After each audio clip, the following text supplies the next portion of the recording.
Pada film sebelumnya, Po ini ditunjuk langsung oleh Master Oogway untuk menjadi seorang Dragon Warrior atau pendekar naga di Kung Fu Panda 1, dan di Kung Fu Panda 2 ia mengetahui mengapa ibunya itu meninggal. Nah, di sini akan dijelaskan tentang ayahnya. Kini, Po dan Furious Five menjalankan keseharian sebagai pelindung desa dari berbagai macam ancaman. Untuk itu, mereka harus rajin berlatih. Akan tetapi, saat mereka hendak berlatih, tiba-tiba Master Shifu memberitahu bahwa ia akan berhenti menjadi pelatih mereka. Sosok pelatih yang akan menjadi penggantinya adalah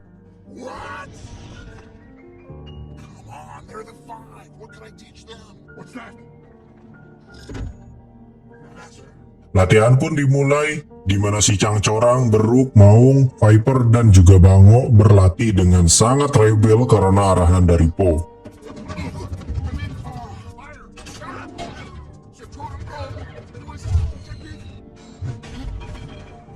Setelah kejadian itu, Po jadi merasa bersalah dan tidak percaya diri untuk menjadi seorang pelatih Furious Five. Hal itu makin diperkuat dengan omongan dari beberapa orang yang hadir pada latihan tadi. Mereka dengan entengnya meledek Po yang sudah merusak nama baik Oogway dan Shifu. Di sini Master Shifu mengajarkan sesuatu. Jika Po terus begini, maka ia tak akan bisa melangkah lebih jauh lagi. Karena pada saat ini, Po itu terlalu nyaman menjadi seorang pendekar naga, sampai lupa bahwa suatu saat nanti, dia juga akan menjadi seorang master. Shifu juga menjelaskan bahwa seorang pendekar naga tidak hanya bertugas menjaga keamanan. Kalau begitu, Satpam juga bisa gitu kan. Nah, sosok pendekar naga itu memang akan ditakdirkan menguasai sebuah kekuatan yang bernama Chi. Konsepnya itu seperti cakra di Naruto gitu sebenarnya. Di sini, Shifu memperlihatkan kemampuan transfer Chi ke setangkai bunga hingga akhirnya bunga itu kembali segar. Di sisi lain, Kai kini sudah berada di bumi, lebih tepatnya di kebun milik Mangsu Aib. Karena Kai ini sudah terlewat zaman yang sangat jauh gitu ya, maka ia tidak dikenali oleh warga setempat. Mereka justru lebih kenal dengan Master Oogway. Kekesalan itulah yang akhirnya membuat Kai menghidupkan para master yang sudah jadi kristal Chi untuk diperintahkan mencari pendekar yang ditakdirkan untuk melawan Kai.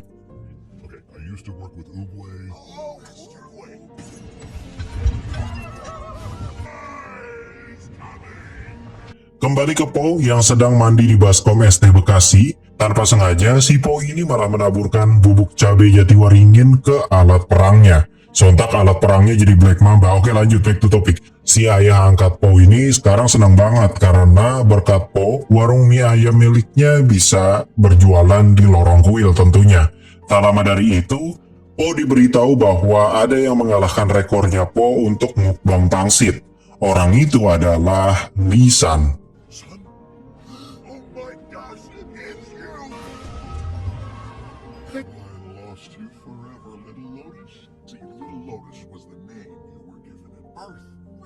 Sosok Lisan ini ternyata adalah ayahnya Po. Sempat diperlihatkan juga pada ending Kung Fu Panda 2 sebenarnya ya. Nah, Lisan ini mendapat pesan dari semesta untuk menemukan anaknya yang bernama Lotus. Ya, dulu pas Po masih bayi, dia itu diberi nama Lotus. Namun sepertinya dia lebih nyaman untuk dipanggil Po ya, karena kan dia tumbuh dengan nama Po. Di sini ayah soangnya si Po ini merasa cemburu atas kehadiran ayah kandungnya Po. Karena mau bagaimanapun yang merawat Po dari kecil hingga obesitas seperti ini adalah si abah soang ini. Setelah reuni mereka, Po akhirnya mengajak Li ke aula para pahlawan. Di sana terdapat berbagai macam alat perang dari pendekar, jenderal, petarung, dan berbagai macam pahlawan China lainnya. Ada armor Master Rhino, busur panah Master Ram, ada helm pasukan tikus, baju besi anti-air dari Master Dolphin. Ada gerobak legend dari kerajaan Hawk juga. Lisan juga di sini mencoba armornya Master Rhino, walaupun sebenarnya dilarang cuy.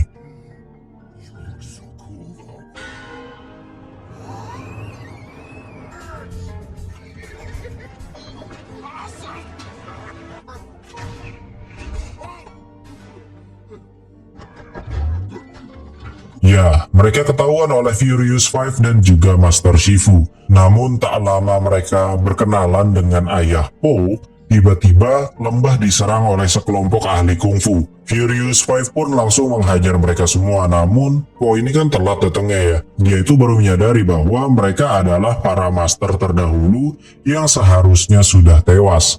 Namun kini mereka bangkit kembali dengan wujud yang jauh lebih kuat lagi karena badannya terbuat dari kristal. Some kind of jade zombie. These guys are legends. Lotus, watch out. Gotcha. Setelah mengalahkan mereka dengan pangsit yang bau asam lambung, kini Po dan yang lainnya dapat mendengar suara dari Kai yang terkoneksi dengan pasukan kristal itu. Mereka kebingungan karena belum pernah mendengar nama Kai. Faktanya, Master Shifu mempunyai sebuah dokumen rahasia yang bertuliskan kalau Master Oogway itu punya sahabat perjuangan bernama Kai. Dulu pas Oogway masih bujangan, ia bertemu dengan banteng rebel bernama Kai. Berbagai macam dinasti mereka taklukkan bersama hingga suatu saat mereka kalah dan Oogway terluka parah. Kai sebagai seorang sahabat menolong Oogway untuk mencari pertolongan. Tanpa sengaja mereka sampai di sebuah desa rahasia di balik pegunungan. Desa itu isinya semuanya tuh panda. Para panda mempunyai ilmu untuk mentransfer energi yang mereka beri nama Chi. Oogway pun diajari cara mengendalikan serta memperoleh Chi tersebut.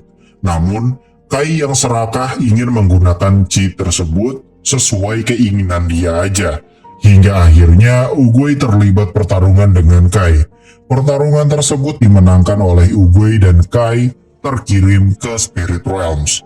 Di gulungan itu, Oogway berpesan jika si banteng suram itu kembali ke dunia nyata, maka hanya Master Chi yang mampu kalahkan dia. Banteng tuh yang masalah ya guys ya. Lee pun bersedia mengajari Po, namun ada satu syarat. Po harus belajar di tempatnya langsung. Mungkin ini bertujuan agar ilmu itu tidak tersebar luas ke orang yang salah lagi, macam si banteng suram itu. Perjalanan Po yang melewati berbagai macam rintangan pun dimulai. Sedangkan Master Shifu memerintahkan si Bango dan Chang Corang untuk menyisir lokasi sekitar, takutnya tuh Kai berada di dekat sini kan. Karena ayah soangnya Po ini khawatir, ia pun ikut di tas Po ternyata. Lee pun mengizinkannya karena soang ini pintar menjaga rahasia selama 20 tahun lamanya soal Po yang dulunya diadopsi. Aneh anjir, 20 tahun dia kagak curiga bokapnya soang anjir. Singkat cerita, mereka sampai di kampung halaman Po yang indah, sejuk, rindang, tidak seperti Bekasi tentunya ya. Po kemudian disambut hangat oleh para panda yang lain. Mereka punya ciri khas dengan mengalungkan pangsit di leher Po kemudian makan bersama. Setelah disambut, Po diajak ngegelinding ke bawah bersama semua panda. Wajar, ngegelinding sadesaan gitu anjay.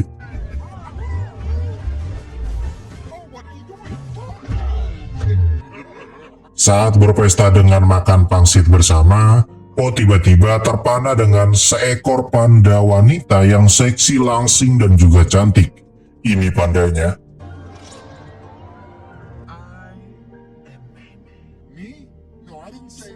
Di sisi lain, si Bango dan Chang Corang tanpa sengaja bertemu dengan Master Ayam Kate, Beruang, dan Buaya Darat Cikarang. Mereka ternyata melacak keberadaan musuh di sini. Mereka pun masuk ke sebuah bangkai kapal gitu, namun naasnya, semuanya kena segel jadi kristal Chi. Kini tersisa si Bango saja.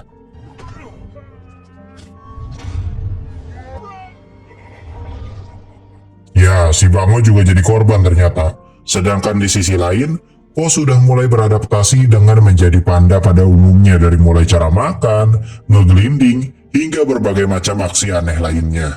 Sore harinya, Po diperlihatkan foto ibunya dulu waktu Po masih bayi. Umur Po pada saat itu masih 100 hari. Sampai suatu saat, Po terpaksa diletakkan di sebuah box berisi lobak, sedangkan ibunya Po mengalihkan perhatian Lord Shen dan pasukannya hingga akhirnya dia tewas. Namun kini, Lee tidak perlu mengkhawatirkan Po lagi karena sekarang Po sudah berada di sini.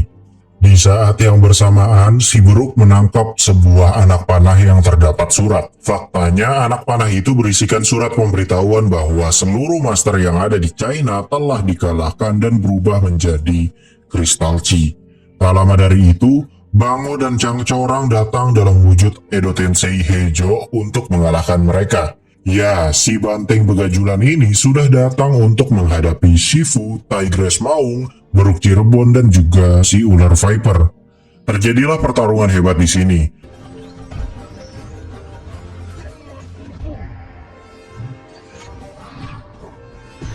How's that for a little kid? Tigress kini direpotkan dengan si Bango, sedangkan Viper direpotkan dengan Chang Corang. Si Beruk kemana anjing? Bantuin sih ya.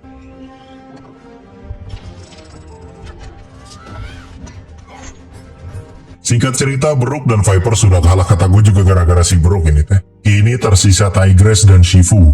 Namun di sini Shifu memerintahkan Tigress untuk pergi mencari Po. Tak lama berselang, si banteng ini langsung menghancurkan kuil Jade menggunakan patung Master Oogway. Shifu yang lengah langsung kesedot menjadi Chi, sedangkan Tigress kabur membawa satu gulungan hijau untuk diberikan kepada si Po. Di sisi lain, si Po sedang berpesta dengan saudaranya yang langsing. Namun, ia kedatangan Tigress yang sudah sakaratul maut setelah bertarung melawan Kai, kemudian pergi melewati berbagai macam rintangan untuk menuju ke sini kan tentunya.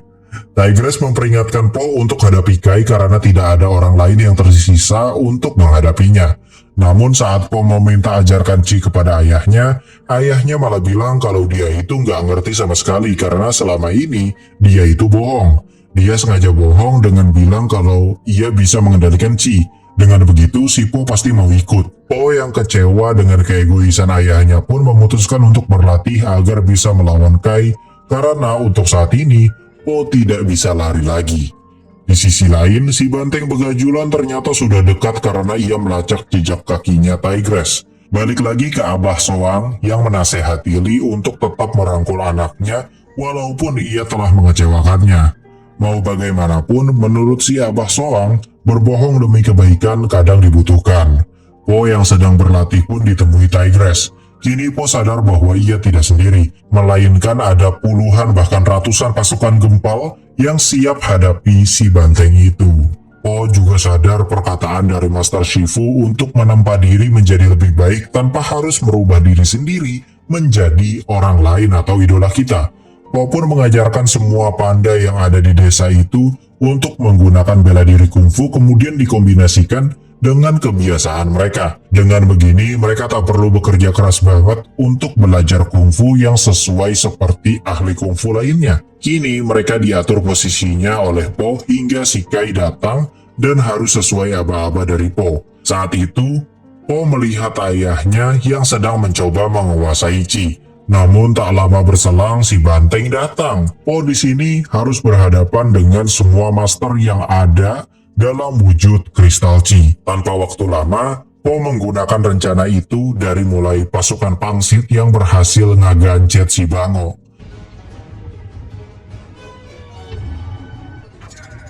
Kemudian pasukan gelinding yang berhasil membuat mental 3 master sekaligus. Terus ada si paling badak yang memeluk si Beruk hingga remuk. Kemudian ada si cantik yang berhasil kalahkan 2 master sekaligus pakai teknik gulungannya. Ada Tigress yang berhadapan dengan buaya darat Cikarang. Si ayam kate nggak guna anjir gitu doang. Singkat cerita, tiba saatnya Po berhadapan dengan si banteng. Namun faktanya si banteng ini nggak mempan dengan jaring Wuxi karena dia itu berasal dari Spirit Realms. Dia itu udah pernah mati sebelumnya. Technically, dia itu masih arwah sekarang, bukan makhluk hidup. Cuman dia berhasil pindah ke dimensi ini aja. Kini, Po mau tidak mau harus berhadapan dengan si banteng suram itu.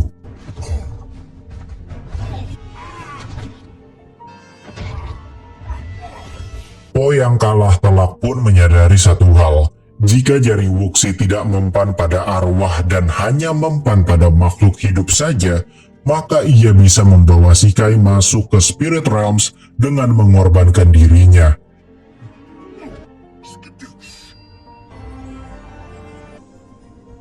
Lee yang sadar bahwa Po dalam bahaya pun mengajak semua panda untuk mencoba melakukan transfer Qi seperti yang dilakukan leluhur mereka kepada Oogway. Dan ya, it works, bekerja cuy. Seketika, Po berubah menjadi seorang pendekar dengan full power Qi dari orang di sekitarnya.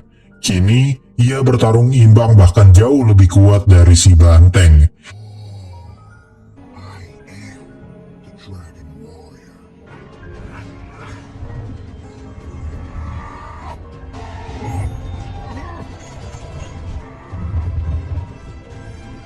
Kitty cat cat.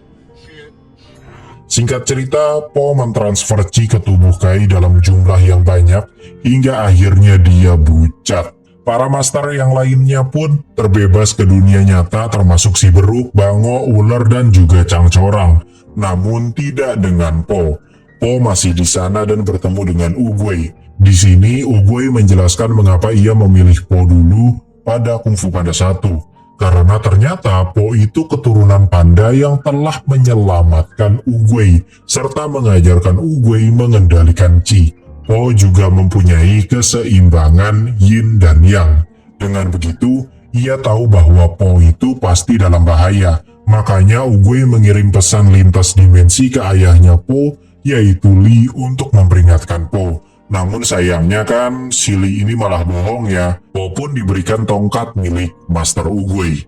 Film ditutup dengan Po yang kini dapat kembali ke dunia nyata berkat kekuatan barunya itu. Jadi bisa dibilang beda dengan konsep si banteng. Karena kalau si banteng itu kan arwah, terus dia itu arwah dan pindah ke dimensi utama.